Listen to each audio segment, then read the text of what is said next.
Hello दोस्तों, नमस्कार। आपका अपने यूट्यूब चैनल कॉम्प्लेक्स क्लासेस में आप सभी लोगों का स्वागत है। तो हम लोग जो है अब करने वाले हैं यूपी डीएलएड सेकंड सेमेस्टर का। जैसे यहाँ पे आपका हो गया, ये पेपर नंबर फर्स्ट है, वर्तमान भारतीय समाज एवं प्रारंभिक शिक्षा। क्योंकि आप लोगों का जो है एग्जाम डेट कभी भी आ सकता है, तो हम जो है इसमें इस प्रकार से हमारा ये टारगेट रहेगा कि 50 में से 50 किस प्रकार से जो है प्रीवियस ईयर क्वेश्चन करके हम लोग कर सकते हैं। तो इसमें जो है एक-एक वीडियो में जैसे संपूर्ण बहुविकल्पीय प्रश्न जो है एक वीडियो में 2016 का पेपर, 17 का पेपर, 19 का, 20 का, 22 का और 23 का। तो यहाँ आप कह सकते हैं कि प्रीवियस ईयर क्वेश्चन का जो है ये मैराथन सीरीज जो है अब चलने वाला है। एक-एक क्वेश्चन पेपर का जो प्रीवियस ईयर जितना भी आया है, सभी का जो है एक वीडियो में आप सभी लोगों को ऑब्जेक्टिव का प्राप्त हो जाएगा और उसके बाद में लघु उत्तरीय और अति लघु उत्तरीय प्रश्न जो है प्राप्त हो जाएगा। ठीक है?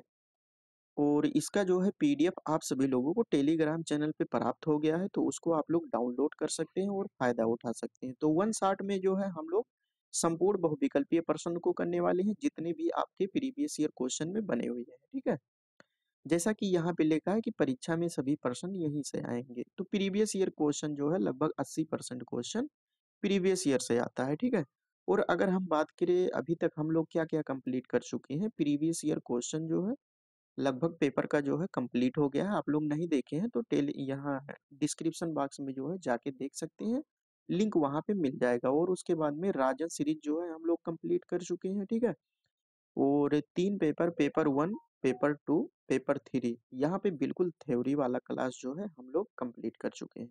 तो आप लोग नहीं देखे हैं तो चैनल पर जाकर जो है देख सकते हैं, और अभी तक जो लोग चैनल को सब्सक्राइब नहीं किए हैं, सब्सक्राइब कर सकते हैं। और इस क्लास का पीडीएफ आप सभी लोगों को टेलीग्राम चैनल पे वहाँ से जुड़ जाइए, वहाँ से आप लोग डाउनलोड कर सकते हैं। बिल्कुल ये जिस पीडीएफ से हम पढ़ाते हैं वही पीडीएफ सेम आप लोग फ्री में बिल्कुल डाउनलोड कर सकते हैं। ठीक है?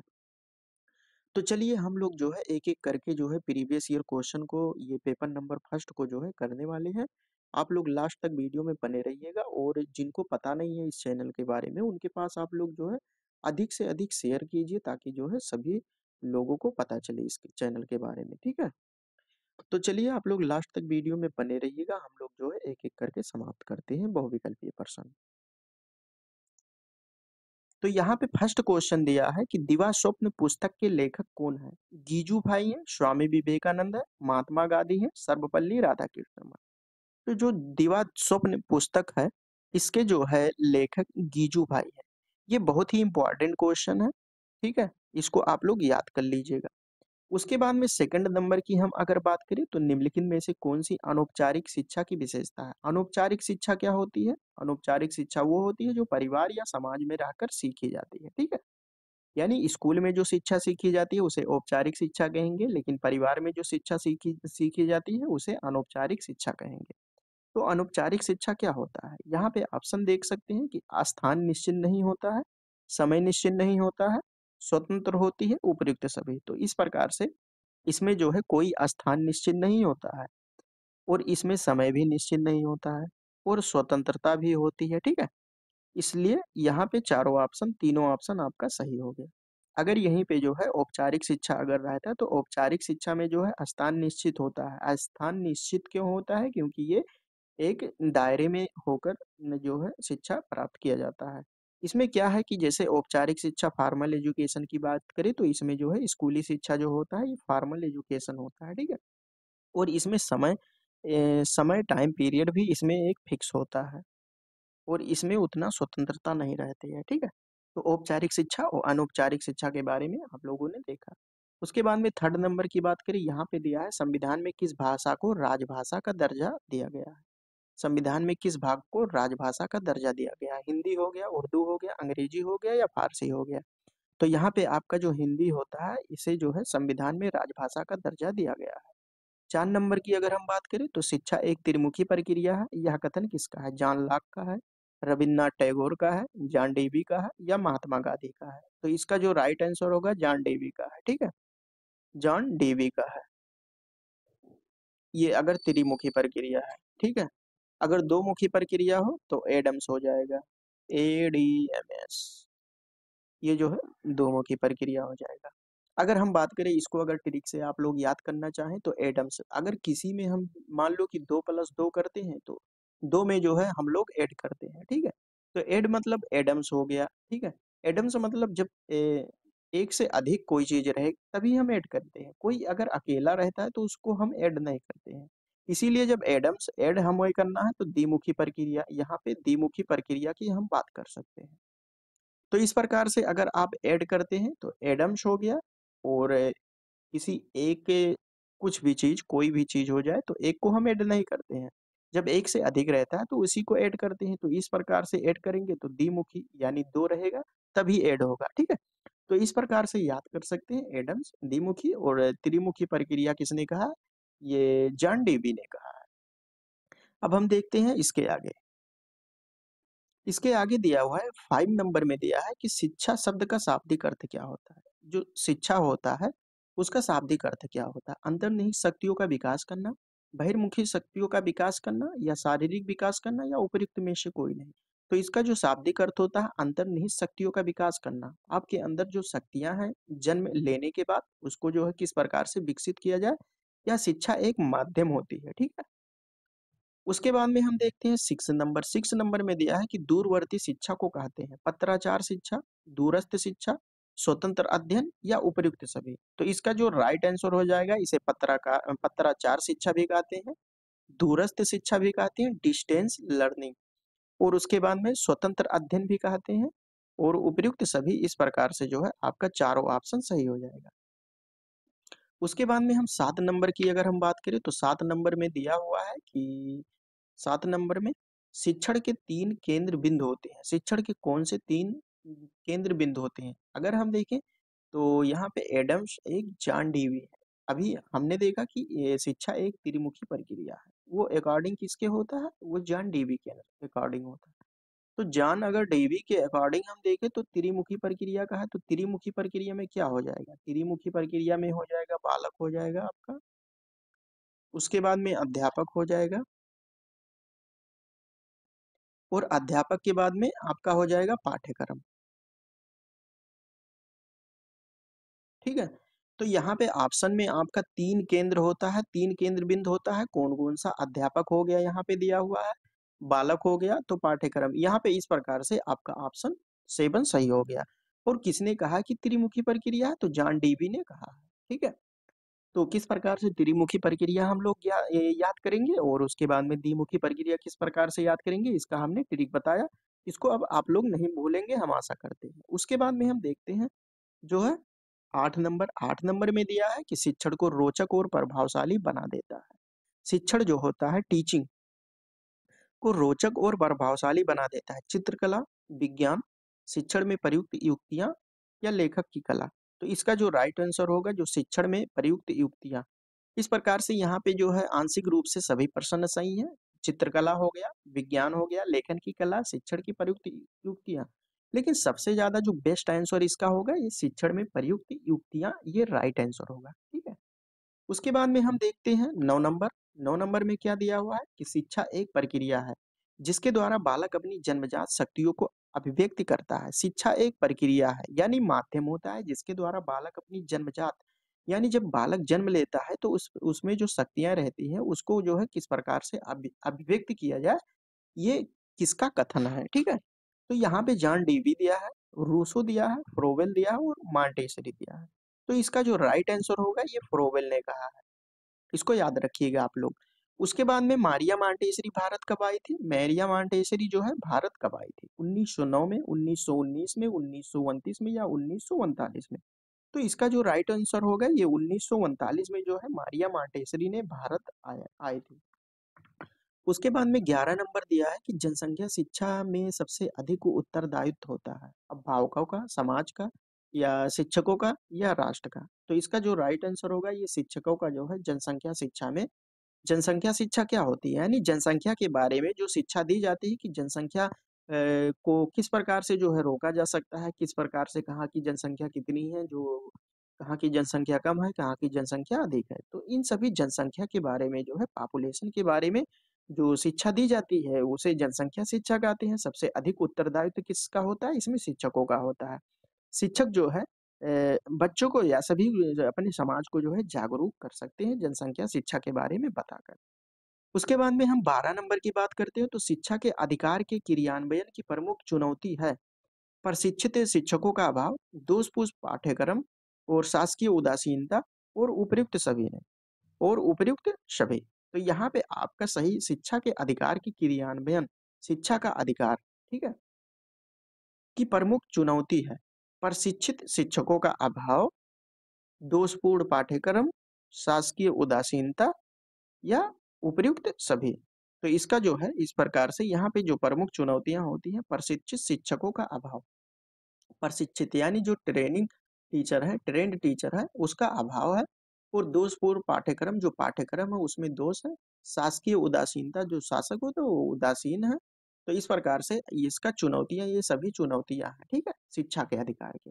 उसके बाद में हम 11 नंबर की बात करते हैं। 11 नंबर में दिया है कि पाठ्य योजना का निर्माण आवश्यक होता है छात्रों को पढ़ने की प्रेरणा हेतु, ठीक है, कि छात्रों को किस प्रकार से मोटिवेट किया जाए, इसके लिए पाठ योजना आवश्यक होती है या छात्रों को भटकने से बचाने के लिए।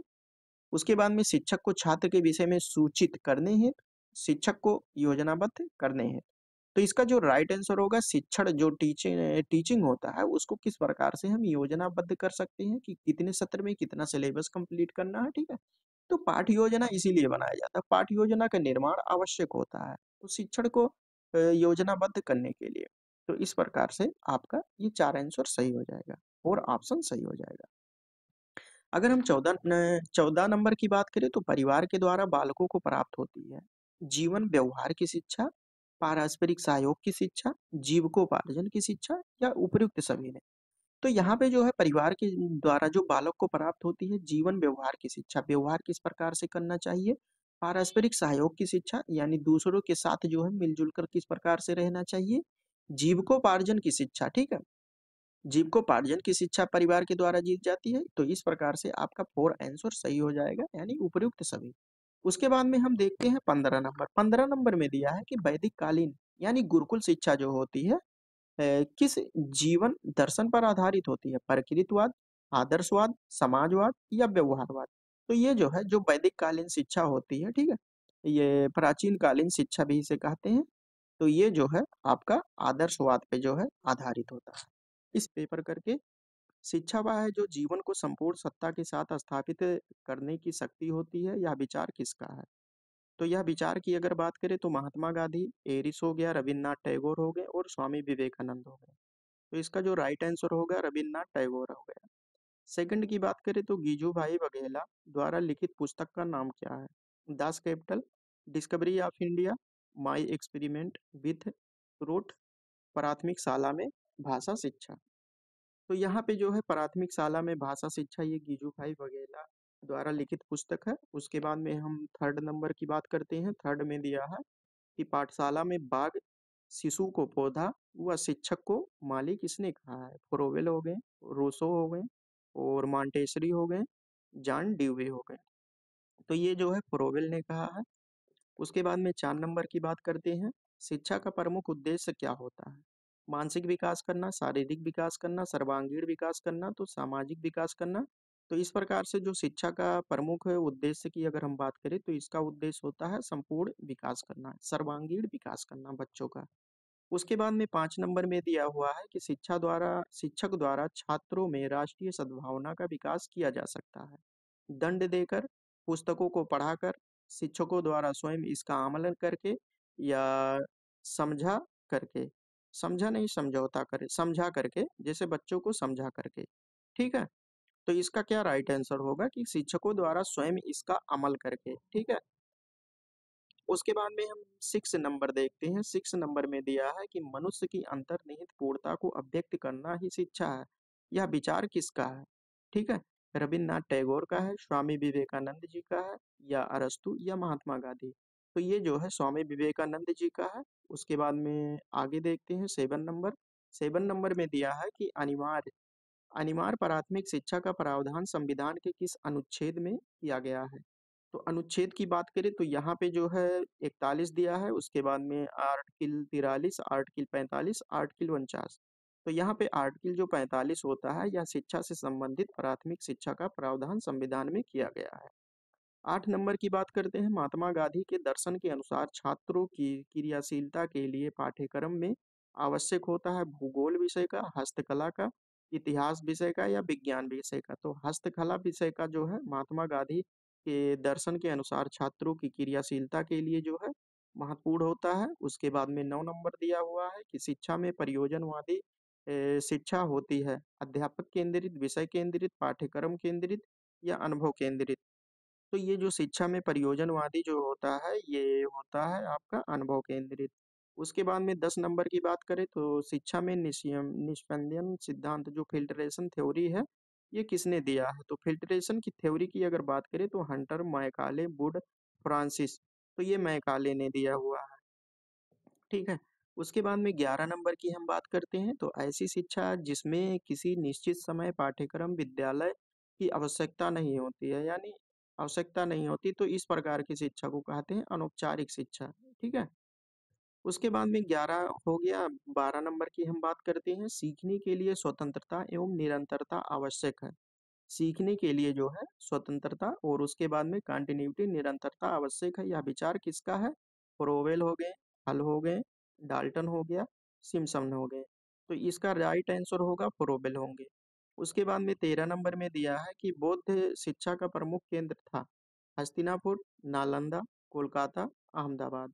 तो बौद्ध शिक्षा का प्रमुख केंद्र की अगर बात करें तो ये आपका नालंदा हो जाएगा। 14 नंबर की बात करें तो सभी धर्मों के प्रति सहनशील अध्ययन को प्रोत्साहित करने का सुझाव किसने दिया था? वर्धा योजना, कामत योजना, कोठारी आयोग या राधा कृष्णम आयोग। तो ये कोठारी आयोग ने दिया था कि सभी धर्म के प्रति सहनशील अध्ययन को प्रोत्साहित करने का सुझाव। उसके बाद में है 15 नंबर, ये लास्ट क्वेश्चन है आपका। अगर पेपर नंबर फर्स्ट की बात करें तो इसमें ऑब्जेक्टिव क्वेश्चन आपका आता है। ऑब्जेक्टिव क्वेश्चन 15 क्वेश्चन आता है, ठीक है। और टोटल जो है 40 क्वेश्चन होता है। तो यहाँ पे 15 नंबर में दिया है कि जॉन ड्यूवी द्वारा लिखित पुस्तक का क्या नाम था? तो John Dewey the republic, Das Kapital, सी मार्क या डेमोक्रेसी एंड एजुकेशन। तो यहाँ पे जो है आपका ये राइट आंसर हो जाएगा डेमोक्रेसी एंड एजुकेशन। यहाँ पे देख सकते हैं कि हमें उस शिक्षा की आवश्यकता है जिसके द्वारा चरित्र का निर्माण होता है, मस्तिष्क की शक्ति बढ़ती है, बुद्धि का विकास होता है और मनुष्य अपने पैरों पर खड़ा हो सकता है। शिक्षा संबंधी उक्त विचार किसके हैं? यहाँ पे विचार से संबंधित क्वेश्चन है। अरस्तु के हैं, रविन्द्रनाथ टैगोर, स्वामी विवेकानंद या महात्मा गांधी। तो ये जो कथन दिए हैं ये स्वामी विवेकानंद जी ने दिया है, ठीक है। उसके बाद में सेकंड हम देखते हैं। सेकंड में दिया हुआ है कि जनसंख्या शिक्षा का मूल सहयोगी संगठन, यानी इसमें ये जो चारों संगठन दिए हैं इसमें जो है कौन जनसंख्या शिक्षा का मूल सहयोगी संगठन है, उसको जो है बताना है। तो यहाँ पे यूनेस्को दिया है, डब्ल्यूएचओ दिया है, यूएनआईडीओ, उसके बाद में यूनिसेफ दिया है, ठीक है। तो यहाँ पे आपका यूनेस्को जो होता है ये जनसंख्या शिक्षा का मूल सहयोगी संगठन होता है। कि यूनेस्को का फुल फॉर्म क्या होता है? तो United Nation Educational, Scientific and Cultural Organization, ठीक है।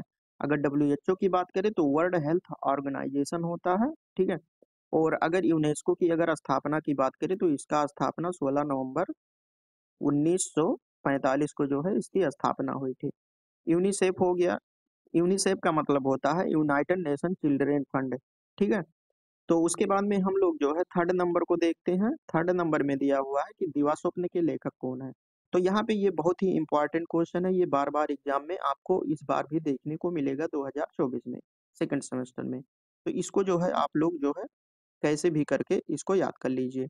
दीवा स्वप्न के लेखक कौन है? महात्मा गांधी है, जीजू भाई है, उसके बाद में डॉक्टर राधा कृष्णन, और उसके बाद में है 4 नंबर पे है रविन्द्रनाथ टैगोर। तो इसका जो राइट आंसर होगा ये गीजू भाई है, ठीक है। यहाँ पे देख सकते हैं गीजू भाई।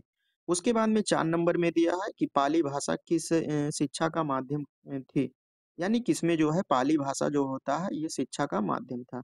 फर्स्ट में दिया है वैदिक कालीन शिक्षा का, बुद्ध कालीन शिक्षा का, मुस्लिम कालीन शिक्षा का, मध्यकालीन शिक्षा का। तो इसका जो राइट आंसर होगा ये बुद्ध कालीन शिक्षा में जो है ये पाली भाषा शिक्षा का मुख्य जो है होता है, ठीक है। यहाँ पे देख सकते हैं बौद्धकालीन जो शिक्षा होती है ये मुख्य होता है पाली भाषा शिक्षा का माध्यम।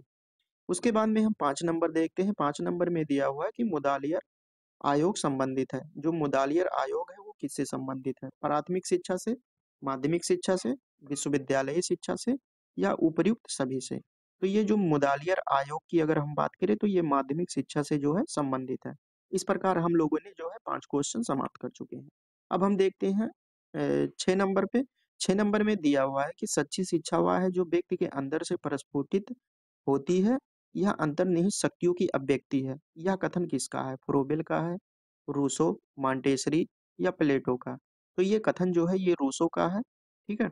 उसके बाद में 7 नंबर की हम बात करें तो आधुनिक शिक्षा का जन्मदाता जो है किसे माना जाता है? मैकाले को, विलियम हंटर, चार्ल्स ग्रांड या चार्ल्स वुड को? तो जो है आधुनिक शिक्षा के जन्मदाता की अगर बात करें तो चार्ल्स ग्रांड को माना जाता है। उसके बाद में है 8 नंबर में दिया हुआ है कि किंडरगार्टन से अपराय क्या होता है? बच्चों का घर, बच्चों का खेल स्थान, बाल उद्यान या बच्चों का कमरा? तो इसका जो राइट आंसर होगा ये बाल उद्यान होगा। अगर किंडरगार्टन पद्धति की बात करें तो इसको जो है किसने दिया था? ये फ्रोबेल ने दिया था। फ्रोबेल। इस प्रकार से 8 जो है समाप्त हो गया है। उसके बाद में 9 नंबर की हम बात करें तो गीजू भाई शिक्षा को मानते थे पाठ्यचर्या केंद्रित, शिक्षक केंद्रित, बाल केंद्रित या समाज केंद्रित? तो गीजू भाई जो थे, ठीक है, ये जो है शिक्षा को बाल केंद्रित मानते थे। उसके बाद में हम लोग 10 नंबर देखते हैं कि महिला समाख्या योजना कब लागू किया गया था? यहाँ पे डेट पूछा गया है, सन 1992 में, 1995, 1968 या 1969? 1989 ये है, 1989। तो ये राइट आंसर है, ठीक है, 1989। उसके बाद में हम 11 नंबर की बात करते हैं। 11 नंबर में दिया हुआ है कि मूल्य वह है जो मानव इच्छाओं की तुष्टि कर सके, ठीक है। यह कथन किसका है? पार्सन्स का है, काने का है या महात्मा गांधी या अर्बन? तो यह जो कथन होता है ये अर्बन का है, ठीक है।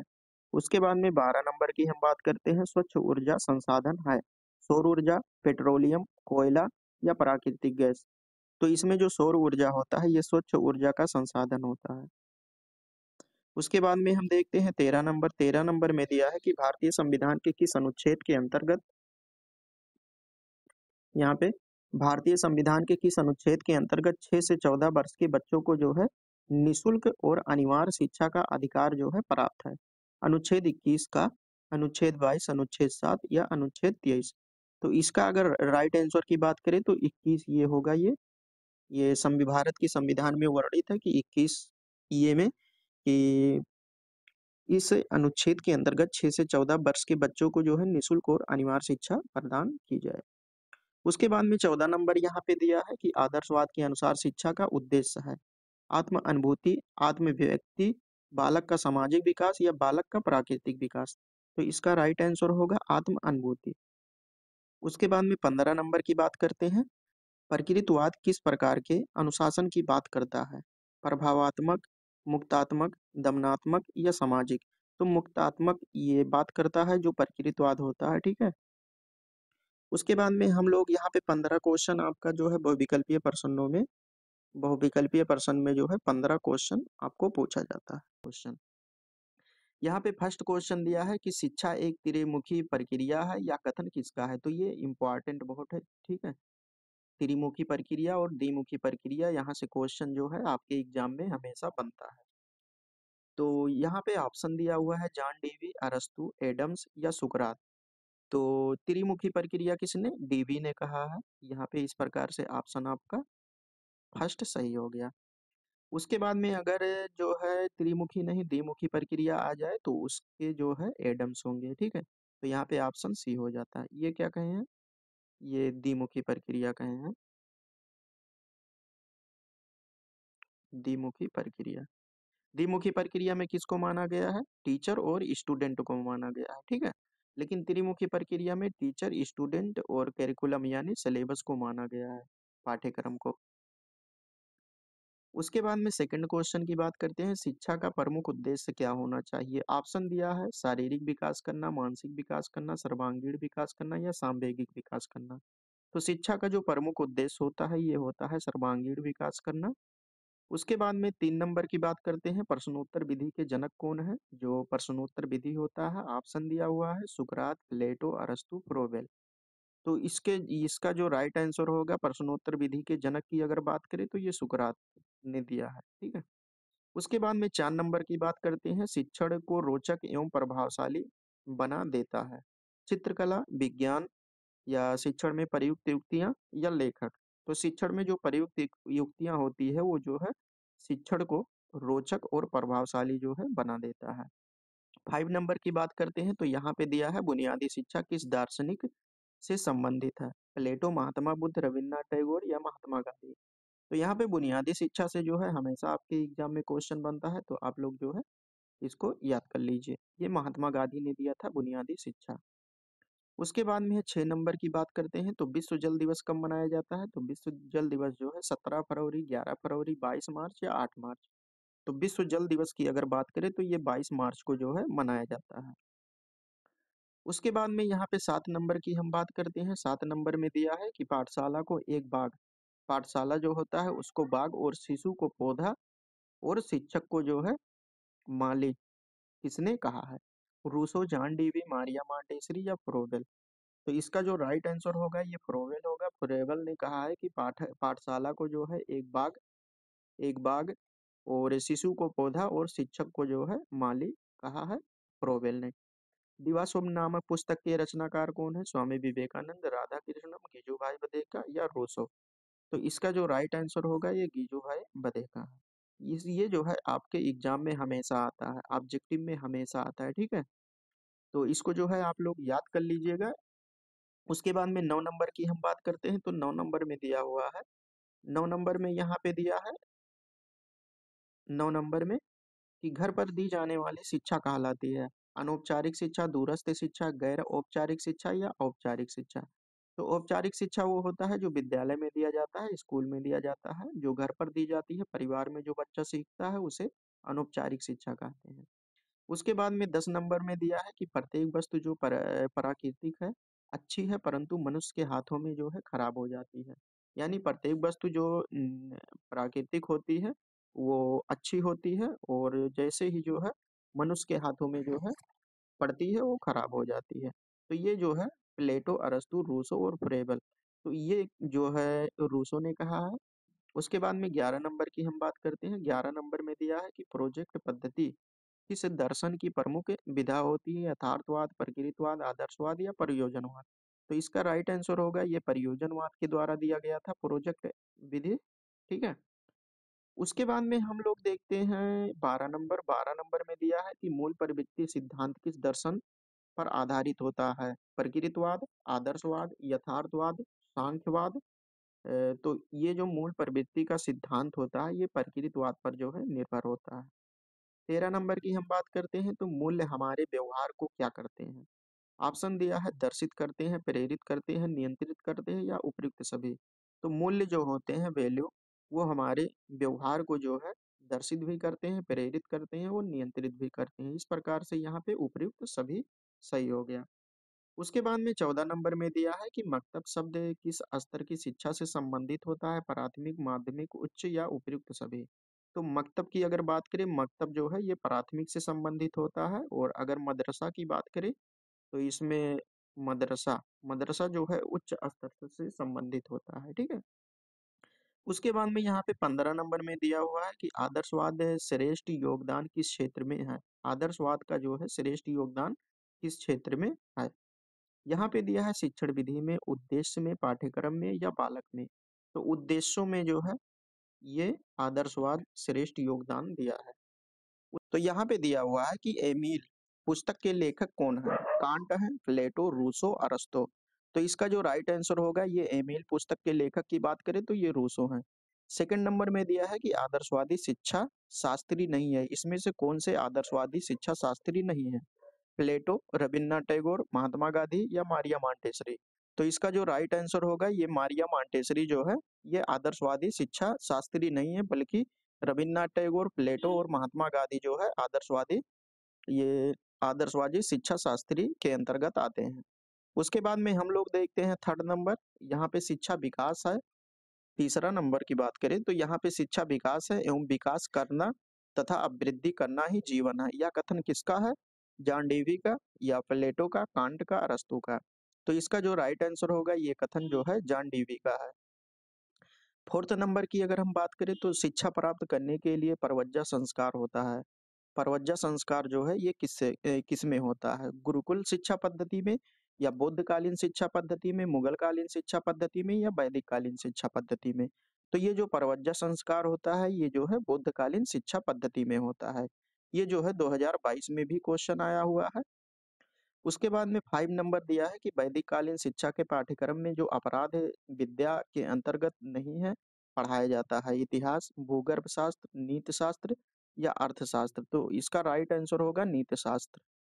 उसके बाद में 6 नंबर में दिया हुआ है कि वर्धा में अखिल भारतीय राष्ट्रीय शिक्षा सम्मेलन आयोजित हुआ था 1937 में, 1986 में, 1938 में या 1940 में। तो ये जो है वर्धा में अखिल भारतीय राष्ट्रीय शिक्षा सम्मेलन का आयोजन जो है 1937 में हुआ था। उसके बाद में हम लोग इसके आगे देखते हैं, यहाँ पे दिया है कि मुगल काल में उच्च शिक्षा के केंद्र थे, मकतब, मदरसे, दरगाहें या खानकाहें। ठीक है, तो इसका जो ये प्राथमिक, अगर मुगल काल में उच्च शिक्षा की बात करें तो इसका जो मदरसा होता था, और प्राथमिक की अगर बात करें तो मकतब होता था। ठीक है, ये प्राथमिक का होता था। उसके बाद में 8 नंबर में दिया है कि बाल देवो भव, यह शैक्षिक विचारधारा जो है किसकी है?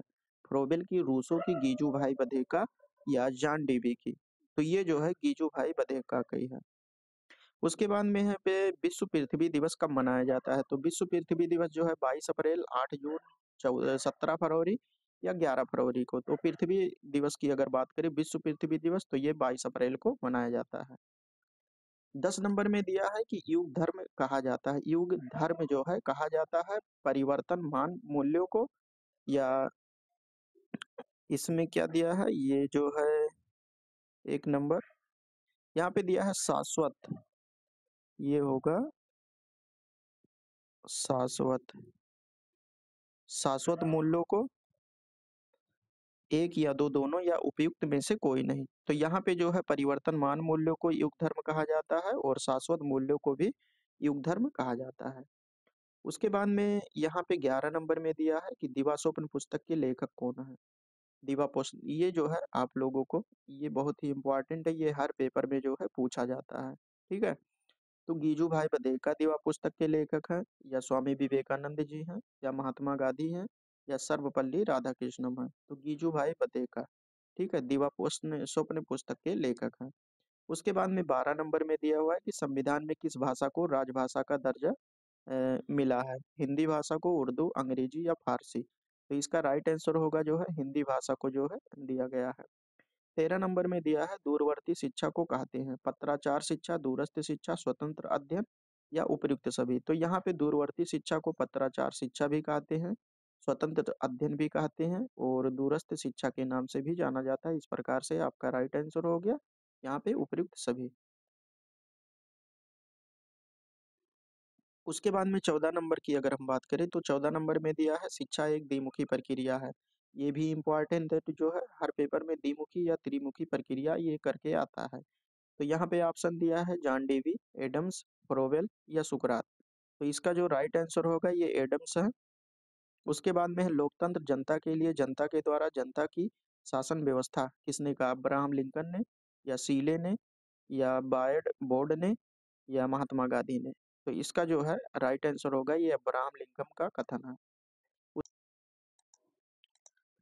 तो इस प्रकार से जो है हम लोगों ने ये प्रीवियस ईयर क्वेश्चन जो है बिल्कुल कंप्लीट कर चुके हैं। ये फर्स्ट पेपर का जो ऑब्जेक्टिव का जितना भी क्वेश्चन आता है आपके प्रीवियस ईयर क्वेश्चन में बना था, सब कुछ जो है हम लोग देख चुके हैं। ठीक है, तो इसका जो है पीडीएफ प्राप्त करना चाहें तो आप लोग प्राप्त कर सकते हैं, और अभी तक जो लोग चैनल को सब्सक्राइब नहीं किए सब्सक्राइब कर सकते हैं, और अधिक से अधिक जो है शेयर कीजिए। और सोशल मीडिया से आप लोग जुड़ना चाहते हैं, किसी प्रकार की दिक्कत हो रही है तो आप लोग हमसे जुड़ सकते हैं। वीडियो को लाइक शेयर कमेंट कीजिए, और उसके बाद में इसका जो है फीडबैक, इस क्लास का फीडबैक जो है आप लोग कमेंट बॉक्स में दे सकते हैं कि किस प्रकार से जो है क्लास लगा, और अगर कहीं भी दिक्कत आ रही है तो आप लोग जो है कमेंट बॉक्स में कमेंट कर सकते हैं। ठीक है, और उसके बाद में अच्छा फीडबैक रहेगा तो जो है इसी प्रकार से सभी पेपर का जो है आप सभी लोगों को प्रीवियस ईयर का महा मैराथन सीरीज जो है ये चालू हुआ है, ये सभी को प्राप्त हो जाएगा आसानी से। ठीक है, तो चलिए इसके बाद हम लोग जो है सेकंड पेपर देखेंगे, बहुविकल्पीय प्रश्न जितना भी बना हुआ है। तब तक के लिए जय हिंद, जय भारत।